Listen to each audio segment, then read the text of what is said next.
नमस्कार, छायाज रेसिपीजमध्ये आज आपण पोह्यांपासून खूपच चविष्ट अशी नाश्त्याची रेसिपी बनवणार आहोत। चला तर लगेच बनवायला सुरुवात करूया। इथे मी 1 वाटी पोहे घेतलेत। जाड किंवा पातळ कोणतेही पोहे तुम्ही इथे घेऊ शकता। इथे मी जाड पोहे घेतलेत। आता या पोह्यांमध्ये भरपूर पाणी घालायचे आणि हे पोहे 2 ते 3 वेळा स्वच्छ धुवून घ्यायचे।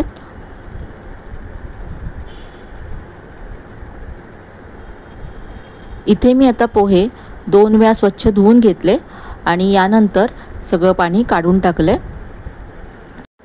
या रेसिपीसाठी आपल्याला पोहे अगदी सॉफ्ट हवेत, त्यामुळे यामध्ये पुन्हा मी पाव वाटी पाणी घातले आणि पोहे हे असे भिजत आपल्याला 5 मिनिटं बाजूला ठेवून द्यायचे आहेत, म्हणजे पोहे अगदी सॉफ्ट होतील।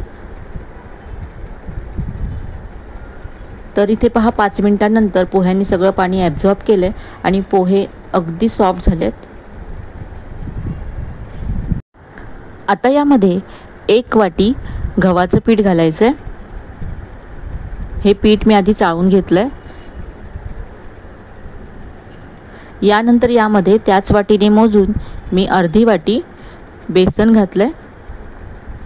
तर 1 वाटी पोह्यांसाठी 1 वाटी गव्हाचं पीठ आणि अर्धी वाटी बेसन असं प्रमाण घ्यायचं आहे। यानंतर यामध्ये अगदी बारीक चिरलेला कांदा घालायचा आहे। इथे मी 1 मध्यम आकाराचा कांदा घेतला होता।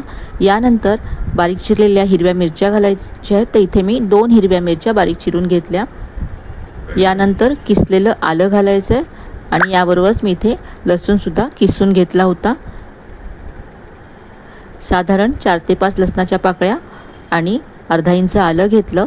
यानंतर इथे मी अर्धा चमचा बडीशेप घातली। 1 चमचा धनेजिरे पूड घालायची आहे। यानंतर पाव चमचा हळद घातली। इथे आता मी चवीप्रमाणे लाल तिखट घालते। आपण यामध्ये हिरवी मिरची सुद्धा घातली आहे, त्यामुळे तिखट तुमच्या चवीप्रमाणे इथे कमी जास्त करू शकता।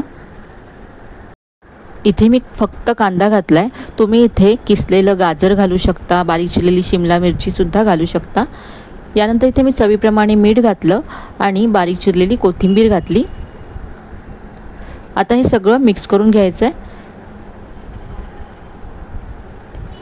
आपण यामध्ये जे पोहे भिजवून घेतले तर ते ओलसर होते, त्याबरोबरच यामध्ये आपण कांदा सुद्धा घातला, त्यामुळे याला पाणी सुटतं। तर सुरुवातीला आधी त्याच मॉइश्चरमध्ये हे पीठ सगळं भिजवून घ्यायचं आहे आणि नंतर यामध्ये लागेल तसं पाणी घालून आपल्याला पीठ मळायचं आहे।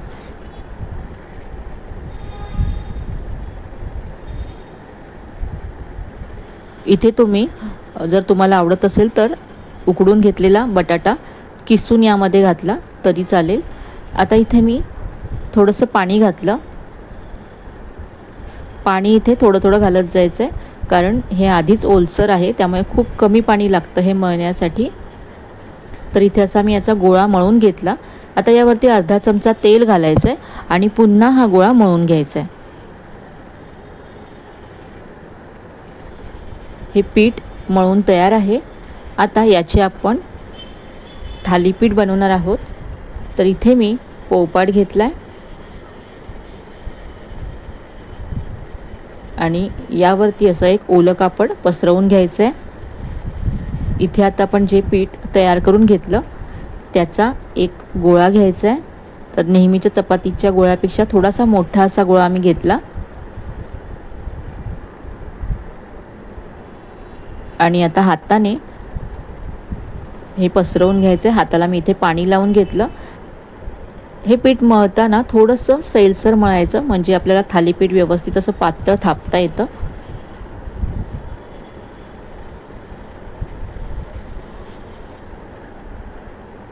पोह्यांपासून आपण कांदे पोहे नेहमीच बनवतो। ही वेगळी रेसिपी एकदा नक्की करून पहा। नाश्त्यासाठी अगदी परफेक्ट अशी आहे आणि सगळं साहित्य आपल्या घरी उपलब्ध असेल असंच यामध्ये मी वापरलंय।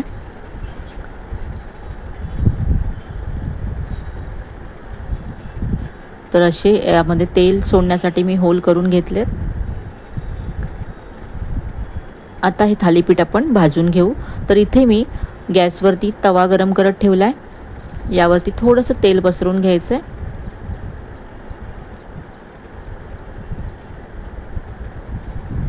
यावरती आता थालीपीठ घालायचं आहे. तर इथे पहा, अगदी हलक्या हाताने पहा, हे मी हातावरती घेतलं आणि असं तव्यावरती घालायचं आहे. यावरती मी तेलसुद्धा थोडंसं सोडलं होतं, जे आपण होल्स केले त्यामध्ये. आणि आता दुसऱ्या बाजूनेसुद्धा भाजून घेऊया आणि पुन्हा या होल्समध्ये थोडंसं मी असं तेल सोडते.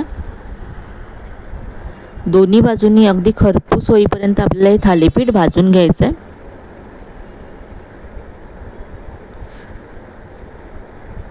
चवीला हे थालीपीठ खूपच मस्त लागतं.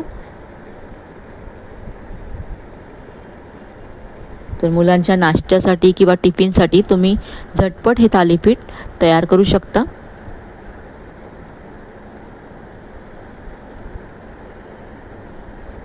इथे मी यावरती थोडंसं बटर घातलं आहे. तुम्ही तुमच्या आवडीप्रमाणे तेल, तूप किंवा बटर कमी जास्त इथे करू शकता.